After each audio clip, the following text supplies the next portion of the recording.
you, after looking at the tape, what can you tell us more about Austin that we didn't see for ourselves? Efficiency seemed to be the word after the game. Yeah. Any more impressions after you looked at the film? Yeah, I think from, I said this last week, I think we told our team the biggest room for improvement in a college football season is always from week 1 to week 2, and that goes for the quarterback position as well. So, I thought he did a really good job in week 1.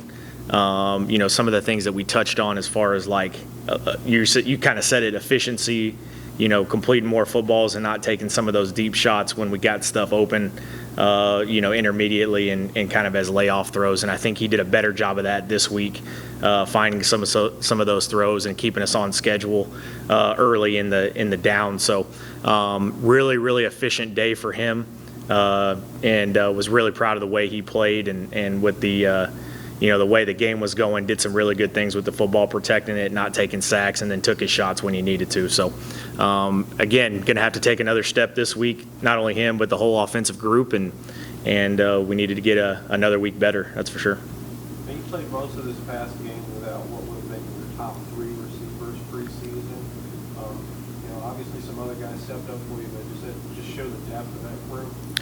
I think it does. It speaks to the depth and the type of players that those guys are, and some of those guys, we talk about Easton and KD and some of our transfer guys that haven't played a ton of football over the last year or two, but could see it in their eyes pregame, how excited they were to get out there and play and expect the football to come to them. I always tell those guys, whenever you step out on the field, you should expect the ball to come to you and expect to make a play when it gets in your hands. So really proud of the way they played over the last 2 weeks, but again, got to take another step going against a really good crew and defensively this week. So all of those guys, everybody that makes the trip, they need to be ready to play and be ready to contribute. You coach on the field or up in the booth? I'm on the field. Yes, sir.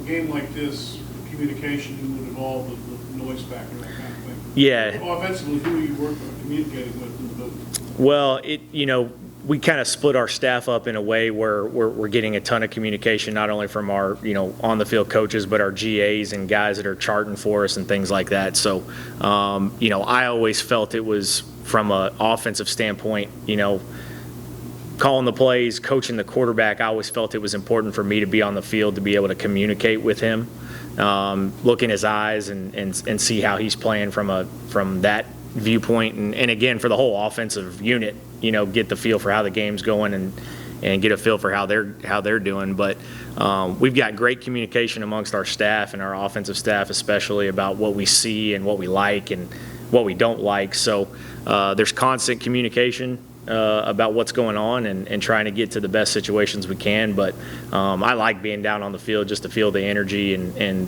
get the vibe of how things are going. This past week, late in the game, second string quarterback came in, Turner Helton, was the one guy in the room that had never played the game before. Is he the backup now, or what's the situation there? Ever evolving. We tell those guys all the time, it could be a different guy every week, step out there and be the number 2.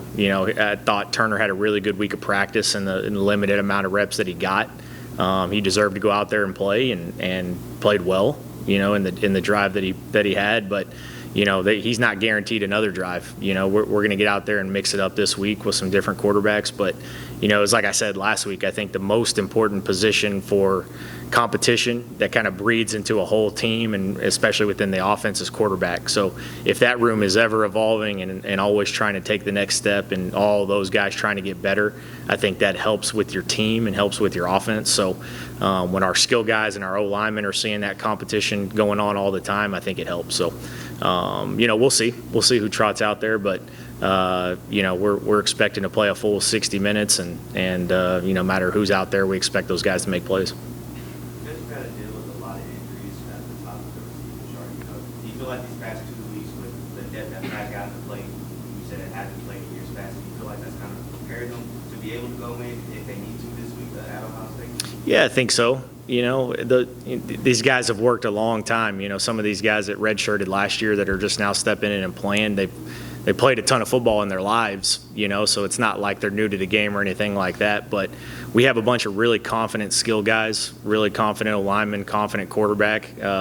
which I like, guys that expect to, no matter who they're playing, get out there and make plays. And, we tell our guys all the time, it's not necessarily about the guys on the other side. It's about what we do and how we play and how we prepare. And, it's been really good over the last 2 weeks to see kind of that materialize in a good way for some of those younger guys. So it's a long season. We're going to have to battle through some injuries going forward, down the road. So we need everybody that makes the trip to be prepared to play and play well.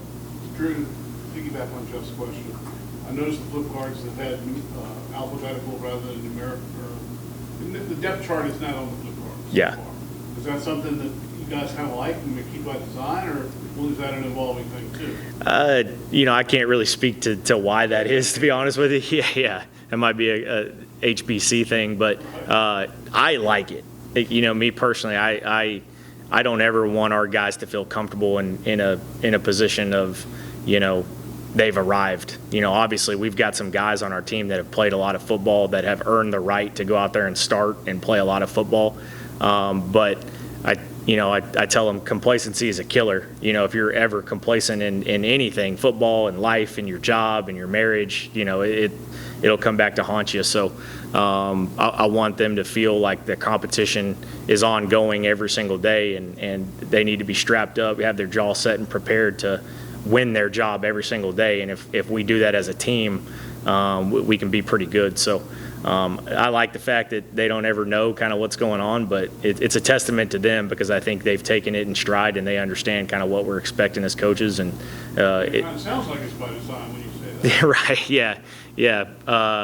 But again, our kids don't look at that stuff either. They just go out there and work and practice hard, and that's kind of what we're looking for. So Ohio State defense has done a pretty good job of keeping points off the board through 2 weeks.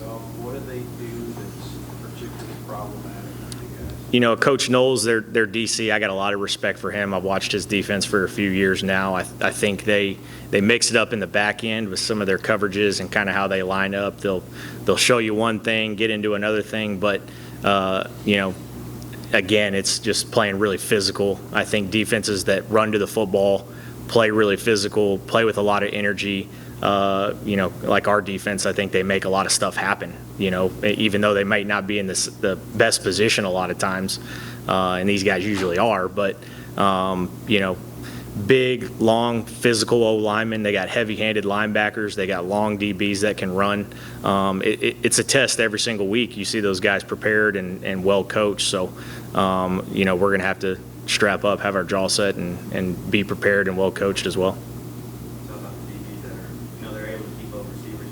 Against South Florida, their secondary was great at, keeping that separation at a minimum. How do you go about attacking a good secondary like that? Yeah, they have the unique advantage of playing some of the best receiving corps in the country, but and I think that helps at practice, obviously, but we got some good receivers too, I feel confident in our guys going up there and being well prepared and hungry to get the football. So we'll be prepared, and I know they will be too, but that's going to be a key in the game is being able to, make some plays in the intermediate game, but we got to hit our shots when they give it to us. So, the credit to them, they've recruited well and they're well coached, but, we're going to be prepared and ready to go. Saw some good runs from a couple of your backs this past week too, Davion and Marquise both. Offer a little bit different things, but are you going to continue kind of alternating them? Because it seemed like you were doing by series. Elijah was in there too. Mm-hmm. Yeah, I said that last week. I think we've got 4 really good backs that provide different things at all times. And yeah, along with giving them carries that I think help us within our offensive scheme, and they break some big runs and explosive runs, which helped set up drives and things like that.